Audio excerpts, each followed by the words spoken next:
How is it going, everybody? You're watching Then About Tech, and today I'm going to talk about how to really protect your iPhone and your data in case somebody steals your iPhone or finds it. We're going to talk about some very important settings you must change right now, what actually works and what doesn't. So let's go ahead and get started. Okay, so let's go ahead and open up our settings, scroll down, keep scrolling quite a bit until we get to Face ID and passcode. Tap on it, and then of course we're gonna need to type in our lock screen passcode, so type it in. And all we need for this video is right here in this page. So let's go ahead and scroll all the way down until we get here to allow access when locked. So by default, all of those settings, features, and options will be enabled when your iPhone is locked. So then when your iPhone is like that, in the lock screen, completely locked, without your Face ID, without your passcode, everything, all of those features can actually be used. So of course that's not good. Let's talk about that. Let's get back to that option. So let's come back here. Let's come back to our settings, scroll down, Face ID and passcode, type in the passcode once again, and then scroll all the way down until we get here to allow access when locked. And please keep in mind that in this video, we're gonna focus on security, not privacy, okay? So those very two first options, so Today View and Search and Notification Center, you can have this enabled or disabled. And again, it has to do with your privacy, but not necessarily with the security of your iPhone and your data in your files, okay? So it's more up to you. The third option though, Control Center, this is a little bit tricky. Many people say that you have to disable this feature, so then when you are in the lock screen with the iPhone locked, all right, you can't pull down on the Control Center, right? So you can pull down here and nothing will pull down because you have disabled the feature, all right? And many people say you have to use this feature because if somebody steals your iPhone, for example, and you don't have it disabled, right? The person can then pull down and enable airplane mode and make your iPhone offline. So then you won't be able to find it, track it, and contact it, and so on. But the thing is, it's completely useless because you can simply turn off your iPhone on any screen, on any scenario, on any situation. So then disabling here your Control Center on your lock screen won't really protect you, because if the person wants to make your iPhone offline, they can simply turn it off just like you saw. So I wouldn't recommend using this feature because, as I said, it's just annoying, like not being able to use your Control Center when you actually want to use it, and then it won't protect you against thieves and scammers. Getting back here to our page, let's continue. Let's talk about lock screen widgets. Again, unnecessary for security. It won't do anything. Same as live activities, but for Siri, I do recommend that you actually disable it because there are some commands, some questions, some things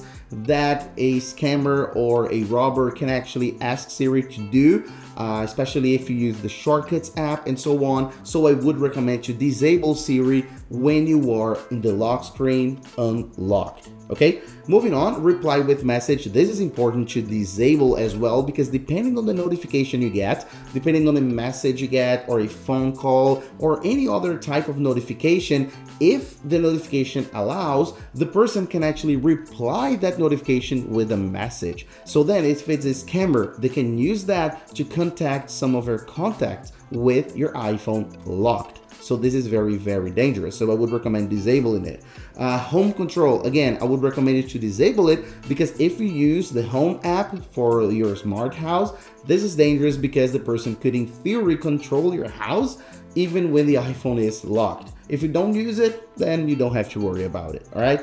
Wallet, again, I would recommend you to disable it because depending on what you have on your wallet, and keep in mind, this is not Apple Pay, okay? This is just wallet, but depending on your passes or tickets, the person can have actually access to very important information, your name, your address, your documentation or something, and this can be very, very dangerous. So it's not only your privacy, this is dangerous, okay?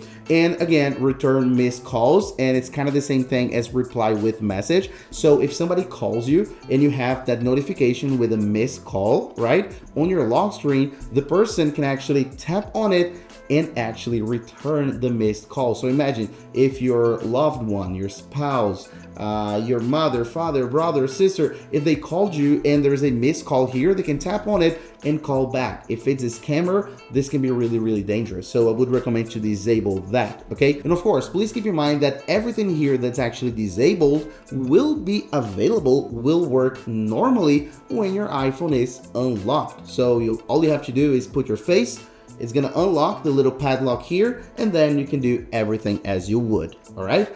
And last but not least, on this section, because we have one extra tip that's very important, has to do with your accessories, okay? So this is important that you go ahead and disable, because what this will do is it'll actually prevent somebody from plugging your iPhone to a computer and actually having access to your phone. Okay, so this is of course important, but the thing is, this will only work if your phone is actually locked for over an hour. So if, for example, somebody found your iPhone or stole your iPhone and you were using it, for example, then they will be able to actually plug it in and have access to your phone. Or even worse, even if your phone is actually locked, but it was being used 5 minutes ago, for example, they'll still be able to plug it into a computer and have access to your phone for 55 minutes, because it will only ask you for the passcode if your phone has been locked for over an hour. Okay, so this is important. This will help you out, but not as much as people think. Coming back here, we have to talk about erase data. This is actually the last part of this portion. There's one more thing, okay?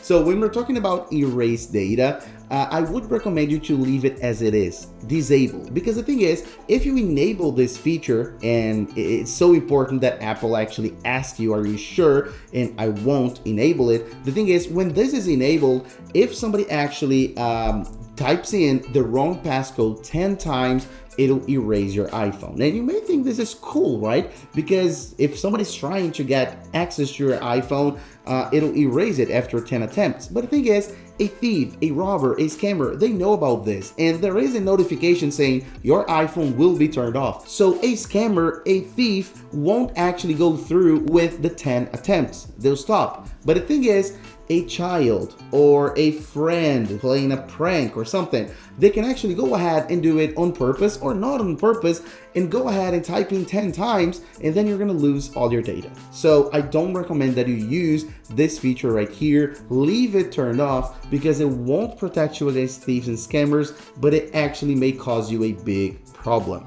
And now, finally, last but not least, on the very same page, if we come all the way up, actually midway pretty much, we have to talk about stolen device protection, which by default is actually disabled. And I do recommend that you actually enable this feature right here, because stolen device protection will actually help you out so much, because it will help you in a scenario where somebody steals your iPhone and it's actually unlocked.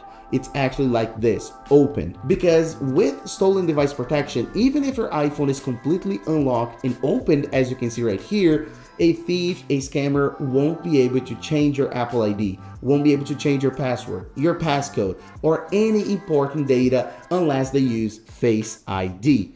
And of course, even if they wanted to do that, it'll ask you for a 1 hour delay. So if they go ahead and open your settings and try to change any important stuff on your iPhone, it's actually asked for 1 hour before they can make the change. And when this 1 hour has passed, it'll ask for Face ID. So then you have your iPhone protected, even in a very bad scenario where the person steals it completely unguarded and unlocked. And my recommendation is that you go ahead and use this option, so away from familiar locations, meaning that when you are in a familiar location like your home, work, schools, so when you are somewhere that's safe, it won't ask you for all of that. It won't ask you for that 1 hour delay and everything, because it's gonna realize that you are in a safe place and it's not necessary. All right, so this is a very cool feature. But if you want to be super safe, you can tap on always. So even if you want to change your own Apple ID password at home, it will ask you for that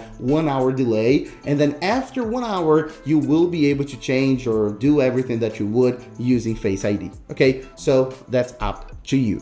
And so that's literally it.